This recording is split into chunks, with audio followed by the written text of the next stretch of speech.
Chandra institute के YouTube channel पर मैं आशीष सिंह आप सभी का स्वागत करता हूं दोस्त। और चलिए आज प्रमुख रूप से हम बातचीत करते हैं प्रैक्टिस सेट इन्वायरमेंट के सीटेट पर और लेते हैं आज के महत्वपूर्ण प्रश्नों को। दोस्त यहाँ पे आज के प्रश्नों की श्रृंखला में स्टार्ट करें इससे पहले हम आपको बता देना चाहते हैं कि कल प्रश्न नंबर 10 का उत्तर हमने नहीं बताया था, वो आज संपूर्ण प्रश्न खत्म होने के बाद लास्ट में हम आपको बताएंगे। और हम आपके एग्ज़ाम के मद्देनज़र जो जितने भी ईवीएस शिक्षण आपके एग्ज़ाम में शामिल होते हैं, एग्ज़ाम के मद्देनज़र हम उन महत्वपूर्ण प्रश्नों को लगातार शामिल कर रहे हैं जो आपके एग्ज़ाम की दृष्टि से काफ़ी व्यापक महत्व है। और आप इन प्रश्नों के व्याख्या को, इसके उत्तर को और जो कुछ भी आपको समझ में आए उसको उसका शार्ट नोट्स बना करके बार बार रिवीजन करें, क्योंकि शिक्षण आप जितना लंबा प्रैक्टिस, जितना अच्छा आप इस पर कार्य करेंगे उतना बेहतर आपके समझ में ये आएगा। चलिए दोस्त, प्रश्न नंबर 1 लेते हैं और कह रहा है सभी शिकारी जानवरों में लगभग एक जैसी विशेषताएँ पाई जाती है।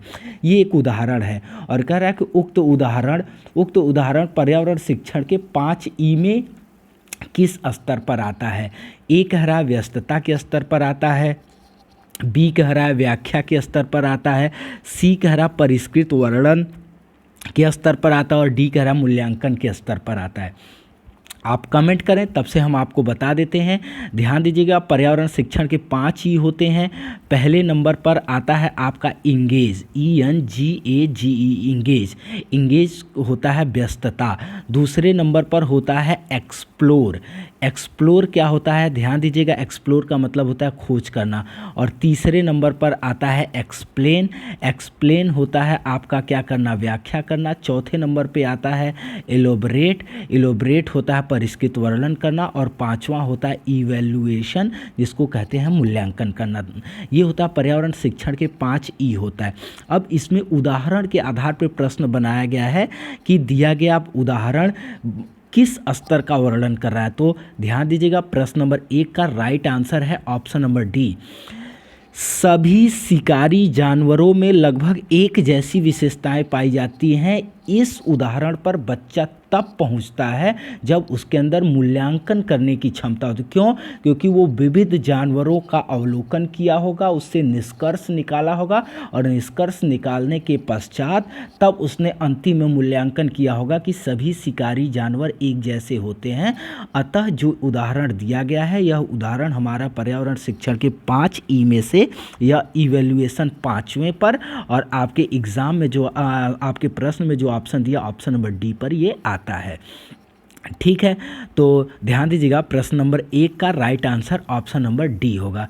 प्रश्न नंबर 2 के क्रम की ओर आते हैं। कह रहा दूसरों की बातों को बिना रोके सुनना पर्यावरण शिक्षण के किस संकेतक के अंतर्गत आता है।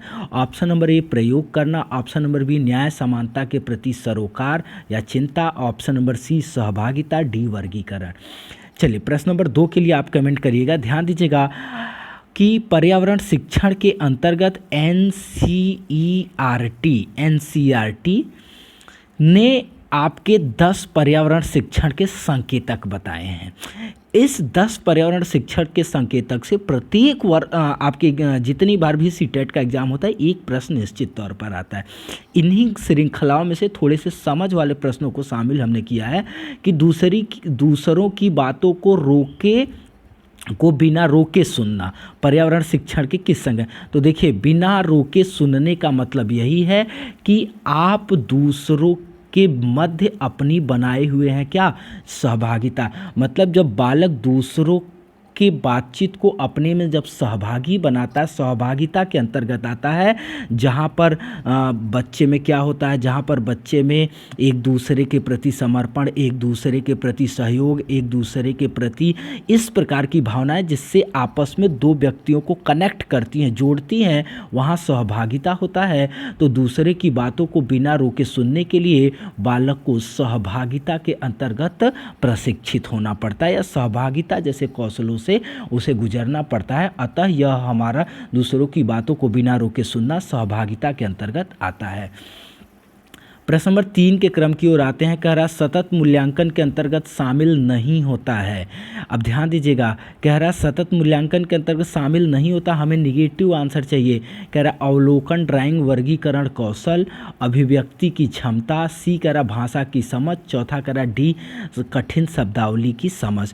तो ध्यान दीजिएगा प्रश्न नंबर 3, अच्छा आप 3 के लिए कमेंट करिए, तब से हम आपको बता देते हैं। ध्यान दीजिएगा, सतत मूल्यांकन की हम बात करते हैं तो सतत मूल्यांकन को आप निदानात्मक मूल्यांकन भी बोलते हैं, निदानात्मक मूल्यांकन भी आप इसको बोलते हैं, और आप इसी को और क्या बोलते हैं, रचनात्मक मूल्यांकन बोलते हैं। ये बात ध्यान दीजिएगा कि सतत मूल्यांकन को निदानात्मक मूल्यांकन और इसी को हम रचनात्मक मूल्यांकन बोलते हैं। और यह मूल्यांकन का वह प्रकार होता है जो अधिगम की क्रिया चलने के दौरान बालक के व्यवहार में या बालक के सीखने में आने वाली विभिन्न प्रकार की कठिनाइयों, बालक के सीखने के दौरान आने वाली विभिन्न प्रकार की समस्याओं का अध्ययन करता है और उसे दूर करके बालक के सीखने को सुगम और प्रभावी बनाने पर कार्य करता है। तो ध्यान दीजिएगा, कह रहा कि मुख्य अंतर्गत शामिल नहीं होता है। तो पर्यावरण शिक्षण की नीति में एक लाइन जोड़ी गई है कि पर्यावरण की विषय वस्तु में कठिन शब्दावली, अमूर्त अवधारणा और परिभाषाओं का प्रयोग नहीं किया जाना चाहिए। अतः right answer option number D होगा, क्योंकि कठिन शब्दावली, परिभाषा, अमूर्त अवधारणा को शामिल करने से मना किया है एनसीएफ 2005 ने। तो प्रश्न नंबर 3 का right answer option number D होगा। चलिए प्रश्न नंबर 4, प्रश्न नंबर 4 क्या कर रहा है, कह रहा विद्यार्थियों के आंतरिक विचारों को जानने के लिए पर्यावरण शिक्षण की किस विधि का प्रयोग किया जाता है। ए कह रहा भ्रमण विधि, बी कह रहा निरीक्षण विधि, सी कह रहा साक्षात्कार विधि, डी कह रहा आवधिक परीक्षा विधि। जिसको आप आवधिक का मतलब समय समय पर, जैसे आप त्रैमासिक एग्जाम होता है, अर्धवार्षिक एग्जाम होता है, मासिक टेस्ट होता है, उसकी बात कर रहा है। प्रश्न नंबर 4 के लिए आप कमेंट करिएगा। अब चलिए ध्यान दीजिएगा, कह रहा कि 4 चीज़ें शामिल किया। हम सबसे पहले भ्रमण विधि की बात करें तो ध्यान दीजिएगा, भ्रमण विधि के माध्यम से हम बालक में एक क्षमता विकसित करने का प्रयास करते हैं और वो क्षमता होती है क्या, अवलोकन। निरीक्षण विधि वह होता है जिसमें हम क्या करते हैं, व्यवहार का शिक्षक के द्वारा क्या होता है, अवलोकन कार्य होता है। देखिए भ्रमण विधि में बालक स्वयं घटना परिस्थितियों का अवलोकन करता है, निरीक्षण विधि में शिक्षक बालक के व्यवहार का और बालक वातावरण परिस्थितियों का अवलोकन करता है। तो निरीक्षण विधि बालक के व्यवहार से संबंधित। साक्षात्कार विधि की हम बात करते हैं तो ध्यान दीजिएगा, साक्षात्कार विधि वह होती है जिसमें बालक अपनी अभिव्यक्ति करता है और शिक्षक बालक के आंतरिक विचार को जानता है। और आवधिक परीक्षा जो होती है यह प्रमुख रूप से बच्चे का अंक या बच्चे में जो गुणात्मक परिवर्तन होता है इसको प्रदर्शित करता है। तो ध्यान दीजिएगा, इसके आधार पर right answer option number C होगा, क्योंकि साक्षात्कार के दौरान बालक अपने भाव, मतलब जब उससे इंटरव्यू जिसको अंग्रेजी में कहते हैं, तो बालक अपने भावों की अभिव्यक्ति करता है, जिससे हमें आंतरिक विचारों का आसानी से पता चल जाता है। प्रश्न नंबर 5 के क्रम की ओर आते हैं और कह रहा है कि गृह कार्य, क्लास टेस्ट, दत्त कार्य इत्यादि को किस मूल्यांकन में शामिल किया जाता है। रचनात्मक मूल्यांकन, संकलनात्मक मूल्यांकन, व्यापक मूल्यांकन, इनमें से कोई नहीं। प्रश्न नंबर 5 के लिए कमेंट करिएगा, तब से हम समझाते हैं। देखिए आप ध्यान दीजिएगा, 2 मूल्यांकन होता है, एक मूल्यांकन होता है सतत और एक मूल्यांकन कौन सा होता है, व्यापक। तो ध्यान दीजिएगा, सतत मूल्यांकन में आता है कौन सा, निदानात्मक मूल्यांकन आता है, और हमारा क्या आता है, रचनात्मक। ये अभी हमने बताया थोड़ी देर पहले भी कि सतत मूल्यांकन में निदानात्मक मूल्यांकन, रचनात्मक मूल्यांकन शामिल होता है। और अगर हम व्यापक की बात करते हैं तो ध्यान दीजिएगा, देखिए सतत को अंग्रेजी में क्या कहते हैं, फॉर्मेटिव असेसमेंट, और व्यापक को क्या कहते हैं, समेटिव असेसमेंट। तो इसमें संकलनात्मक मूल्यांकन जो होता है ये हमारा आता है व्यापक में। अब चलिए, गृह कार्य, क्लास टेस्ट, दत्त कार्य इत्यादि को किस मूल्यांकन, तो देखिए गृह कार्य हम वर्ष भर बालक में परिवर्तन करने के लिए देते हैं, क्लास टेस्ट भी हम बार बार लेते हैं बच्चे के, मतलब अधिगम के दौरान बच्चे में सुधार के लिए गृह कार्य को ही दत्त कार्य कहा जाता है। तो ये सभी के सभी भाग हैं सतत मूल्यांकन के। और सतत मूल्यांकन की अगर हम बात करें तो इसको निदानात्मक और रचनात्मक के नाम से जाना जाता है। अतः right answer option number A होगा। मुझे उम्मीद है कि संकलनात्मक, व्यापक, अब आप इसमें कन्फ्यूजन नहीं होगा। रचनात्मक, संकलनात्मक, निदानात्मक, ये 3-4 शब्द अब आपको कन्फ्यूजन नहीं होना चाहिए। एक बार कमेंट करिएगा कि क्या आप बेहतर तरीके से समझ पाए। प्रश्न नंबर 5 के लिए आप कमेंट करिएगा कि आप बेहतर तरीके से समझ पाए। चलिए प्रश्न नंबर 6 के क्रम की ओर आते हैं। प्रश्न नंबर 6 कह रहा है कि किसी ऐतिहासिक स्थान का भ्रमण किस प्रकार के शिक्षण सहायक सामग्री के अंतर्गत आता है।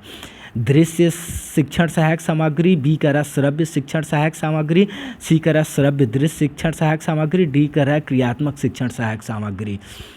कमेंट करिएगा, तब से हम आपको यहाँ पे बताते हैं ऑप्शन। अगर हम दृश्य शिक्षण सहायक सामग्री की बात करें तो वह शिक्षण सहायक सामग्री जिसमें बालक प्रत्यक्ष आँखों के द्वारा अधिगम अनुभव करता है, और श्रव्य शिक्षण सहायक सामग्री वह है जहाँ पे कानों के द्वारा हम क्या करते हैं, सुनकर विषय वस्तु को या हम अधिगम का अनुभव करें। और श्रव्य दृश्य क्या होता है, जिसमें हम अपनी अधिकतम ज्ञानेंद्रियों को, ध्यान दीजिएगा, अधिकतम ज्ञानेंद्रियों को शामिल करते हैं, ये होता है। और क्रियात्मक शिक्षण सहायक सामग्री क्या होती है, जब हम वास्तविक परिवेश में जाकर के अवलोकन करते हैं, वास्तविक परिवेश में अवलोकन। तो किसी ऐतिहासिक स्थान का जब आप भ्रमण कर रहे हैं तो आप वास्तविक स्थान पर जाकर के उसका अवलोकन कर रहे हैं, और यह आता है हमारा किसमें, क्रियात्मक शिक्षण सहायक सामग्री के अंतर्गत आता है। प्रश्न नंबर 7 के क्रम की ओर देखिएगा कि बच्चों के लिए सीखने के अवसर प्रदान करने के लिए आप इनमें से क्या नहीं करेंगे।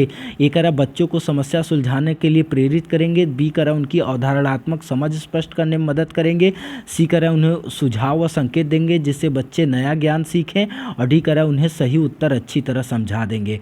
तो देखिए निगेटिव पूछा हुआ था, ये बहुत आप कह सकते हैं सरल ही उत्तर एक तरीके से है। 7 का right answer option number D होगा। आप बच्चे को हमेशा करके सीखने के लिए प्रेरित करेंगे, इसलिए उसे अच्छी तरह उत्तर नहीं बताएंगे, बल्कि बच्चे को प्रयासरत होने देंगे, उसको शिक्षण में स्वयं समस्या सुलझाने के लिए प्रेरित करेंगे। तो राइट आंसर प्रश्न नंबर 7 का ऑप्शन नंबर डी होगा।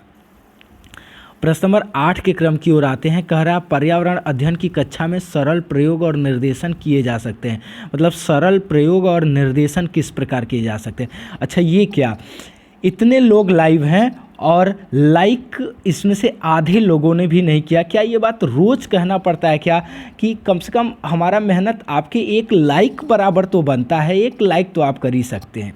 खैर चलिए प्रश्न नंबर 8 क्या कर रहा है, पर्यावरण अध्ययन कक्षा में सरल प्रयोग और निर्देशन किए जा सकते हैं। बच्चों के विचारों पर चर्चा करने, अवलोकन व विश्लेषण दर्ज करने के लिए, बी कह रहा कक्षा में अनुशासन सुनिश्चित करने के लिए, सी कह रहा कक्षा में अनुकरण कौशल को बढ़ावा देने के लिए, और डी कह रहा बच्चों को स्वयं सीखने व आत्मनिर्भर बनाने के लिए। ध्यान दीजिएगा, सरल प्रयोग मतलब बच्चों को आसानी से सिखाना और सीखने के लिए उन्हें क्रियाशील करना। तो ध्यान दीजिएगा सबसे व्यवहारिक, देखिए आप यहाँ पे ऑप्शन नंबर ए देखिए, बच्चों के विचारों पर चर्चा का अवलोकन विश्लेषण, ये भी सही है, लेकिन ये बच्चों को स्वयं से करके सीखने और आत्मनिर्भर की बात कर रहा है, इसलिए ए की अपेक्षा ज़्यादा आपका व्यापक ऑप्शन डी है। अतः right answer option number D होगा। प्रश्न नंबर 9 की ओर आते हैं। प्रश्न नंबर 9 कर रहा है पर्यावरण अध्ययन में पाठ्य पुस्तकों में पहेलियाँ शामिल करने का क्या उद्देश्य नहीं है। बच्चों में आलोचनात्मक चिंतन शक्ति विकसित करना, बी करा सृजनात्मक क्षमता व उत्सुकता को विकसित करना, सी करा बच्चों में तर्कणा शक्ति का विकास करना, डी करा अमूर्त अवधारणाओं को सरलता से समझाना। तो ध्यान दीजिएगा दोस्त कि ऑप्शन अच्छा आप कमेंट करेंगे तो हम समझाते हैं। आलोचनात्मक चिंतन शक्ति विकसित करना, तो देखिए पहेलियाँ यही होती हैं कि बच्चों की रुचि उसमें होती है, और जैसे ही रुचि होगी तो बच्चे तर्क वितर्क करेंगे, और जहाँ बच्चे तर्क वितर्क करते हैं वहीं पे विकसित होता है आलोचनात्मक चिंतन। जहाँ आलोचनात्मक चिंतन होगा तो बच्चों के अंदर नए नए विचार आएंगे, और नए विचार का सृजन ही सृजनात्मकता कहलाता है। और सृजनात्मकता तर्क के आधार पर अर्थात आलोचनात्मक चिंतन होता है, इसलिए तर्क शक्ति का भी विकास होता है। देखिए यहाँ पर right answer option number D है, क्योंकि निगेटिव पूछा है। ध्यान दीजिएगा, हमने आपको पहले भी बताया कि पर्यावरण की विषय वस्तु में कठिन शब्दावली, अमूर्त अवधारणा और परिभाषाओं का प्रयोग नहीं किया जाना चाहिए, और ये कर अमूर्त अवधारणा को सरलता समझाना। अतः right answer option number D होगा। प्रश्न नंबर 10 प्रश्न नंबर 10 के लिए कमेंट करेंगे, कह रहा है कि अच्छा प्रश्न नंबर 10 कह रहा है ईवीएस की कक्षा में सामाजिक असमानताओं पर अधिक बल देने के लिए निम्नलिखित में से कौन सा अधिक प्रभावी अधिगम अनुभव होगा। ए संबंधित मामलों पर वीडियो फिल्म दिखाना, संबंधित मामलों पर भाषण का आयोजन करना, सी कह रहा है संबंधित मामलों पर क्विज या प्रतियोगिता का आयोजन करना, डी कह रहा है कि विद्यार्थियों से समूह परियोजना का भार अपने ऊपर लेने के लिए कहना। प्रश्न नंबर 10 के लिए कमेंट करेंगे और ये इस प्रश्न का उत्तर कमेंट करने के साथ साथ आपको ये भी कमेंट करके बताना है कि आपको ये प्रयास कैसा लगा और आप अपने एग्ज़ाम के लिए जो भी तैयारी कर रहे हैं किस प्रकार की योजना आप ज़रूर कमेंट करेंगे। प्रश्न नंबर 10 का आप कमेंट करेंगे और साथ ही साथ जो कल का प्रश्न नंबर 10 था उसका राइट आंसर ध्यान दीजिएगा। कल 10वां प्रश्न था कि प्राथमिक स्तर पर मानचित्रांकन मतलब मानचित्रण सिखाने में बालकों को किस कौशल को बढ़ावा मिलता है, और आप में से मैक्सिमम ने right answer option number D बताया था कि सापेक्ष स्थिति और दिशा बोध की जानकारी। ध्यान दीजिएगा कि बच्चे को मानचित्र सिखाने में सबसे पहले सापेक्ष मतलब एक दूसरे के सामने स्थिति और दिशाओं इत्यादि के बारे में बताया जाता है। तो कल का right answer option number D था।